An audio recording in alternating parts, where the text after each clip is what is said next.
हायकोर्टाने परवानगी दिली का? वाशीमध्ये कुणबी समाजाच्या लोकांच्या गाड्या अडवल्या का? पानभर पोलिसांनी अटी आणि शर्ती घातल्या का? सरकारने आंदोलकांना डिवचलं का? टायमिंग काय आहे आंदोलनाचा? असे अनेक प्रश्न आज ओबीसी कडून केल्या जाणाऱ्या मोर्चा संदर्भात मराठा समाज विचारतो। आज आझाद मैदानावरती रायगड आणि कोकणातील कुणबी समाजातील लोक हे मराठा समाजाला दिल्या गेलेल्या आरक्षणाविरोधात एकवटले। यामध्ये प्रामुख्याने मागण्या काय? तर सरकारने शोधलेल्या 58 लाख कुणबी नोंदी रद्द करा, सरकारने हैदराबाद गॅझेटरचा काढलेला GR रद्द करा, शिंदे समिती बरखास्त करा। या 3 प्रामुख्याने मागण्या घेऊन जे आहेत तो कुणबी समाज मैदानावर आलाय अशा चर्चा ऐकायला मिळतात। जवळपास गेल्या 2 वर्षांपासून मराठा समाजाचं मराठा आरक्षणासाठीचं आंदोलन सुरू आहे। 58 लाख कुणबी नोंदी तर मुंबईमध्ये मनोज जरांगे येण्या अगोदर पहिल्या सेक्टरमध्ये सापडल्या होत्या। त्यावेळी हा कुणबी समाज रस्त्यावर का आला नाही हा तयार झालेला पहिला प्रश्न।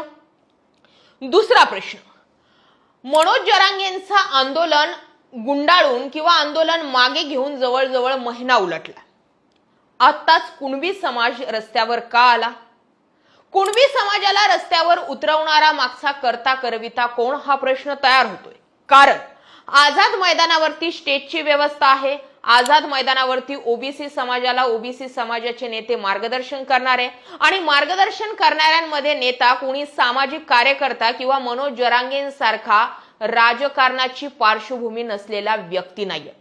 मार्गदर्शन करण्यासाठी येणारे पुढारी हे राजकीय आहेत आणि त्यामुळे प्रश्न असा तयार होतो की राजकीय व्यक्ती जर काही लोकांना धरून काही उद्देशून जर मार्गदर्शन करणार असेल तर मग त्यामागे राजकीय हेतू नाही का हा तयार झालेला पुढचा प्रश्न।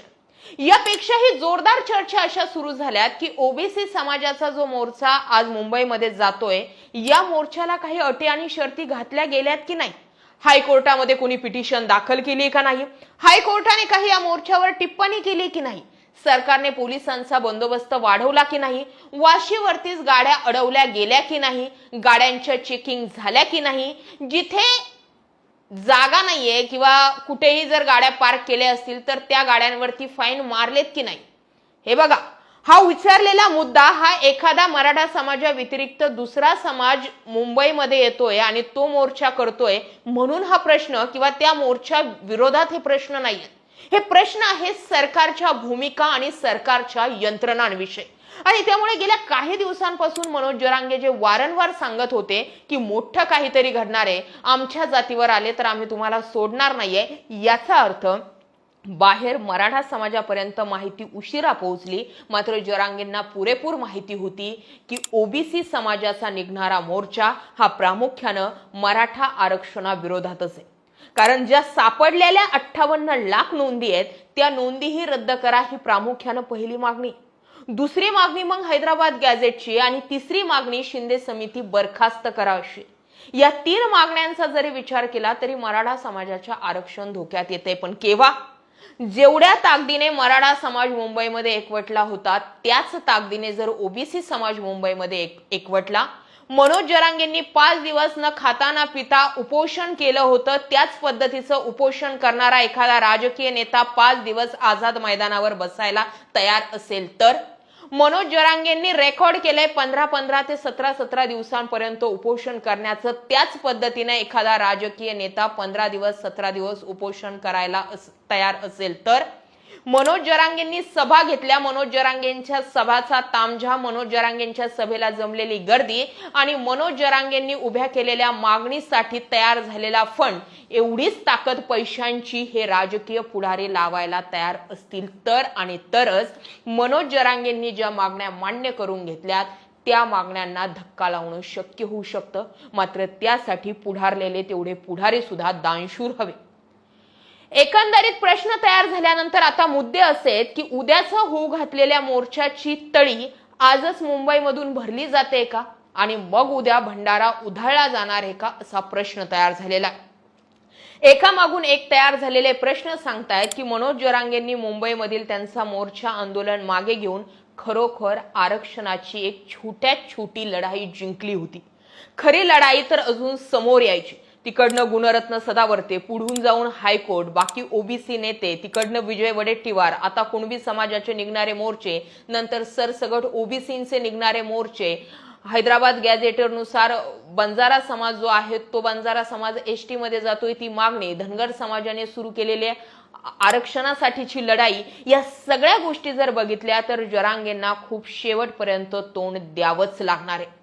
पण आज मुंबई मोर्चामध्ये ओबीसींचा मुंबई मोर्चा हा कुठपर्यंत जातोय, कधीपर्यंत टिकतोय हे पाहण्यासारखं असणार आहे आणि सरकार त्यावर काय भूमिका घेतंय हेही पाहावं लागणार आहे. कारण ही ओबीसी समाजाचा मोर्चा हा त्यांच्या वैयक्तिक लढाईसाठी नाही, तर हा लढा मराठा आरक्षणाच्या विरोधातील लढा आहे आणि त्यामुळे मराठा विरुद्ध ओबीसी हे चित्र तयार झालंय.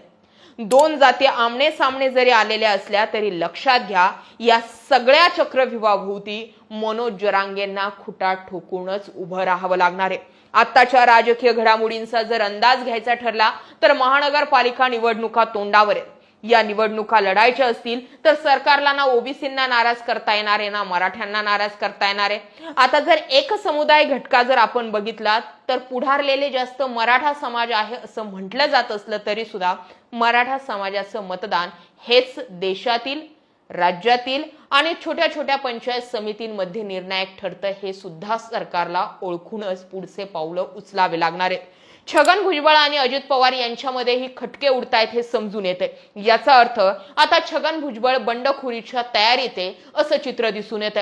छगन भुजबळांना याआधी शांत राहा असं अजित पवारांनी सांगितलं होतं, मात्र छगन भुजबळांनी अजित पवारांना जुमानलं नव्हतं. अर्थात अजित पवारांपेक्षा सिनियर छगन भुजबळ आहे, मात्र नेतृत्व आणि नेते त्यांचे अजित पवार आहे. त्यामुळे छगन भुजबळांना मंत्रिमंडळातून बाहेर राहावं लागलं होतं. आता फडणवीसांच्या आशीर्वादाने छगन भुजबळ यांना मंत्रिपद मिळालं असलं तरी आता मुंबईमध्ये जे ओबीसींचं आंदोलन उभं राहतंय आणि त्याला पाठपुरावा छगन भुजबळ करत असतील तर मग या आंदोलनाला सुद्धा पाठपुरावा करणारे देवेंद्र फडणवीस आहेत का, हा तयार झालेला पुढचा प्रश्न. तुम्हाला काय वाटतंय? 5 दिवस मनोज जरांगेंनी मुंबई जाम केली होती. मराठा समाज हजारोंच्या संख्येने मुंबईत होता. त्याच ताकदीचा, त्याच लेवलचा मोर्चा ओबीसींचा मुंबईमध्ये उभा राहील का? आझाद मैदानावरती लाईट आता चालू असतील का?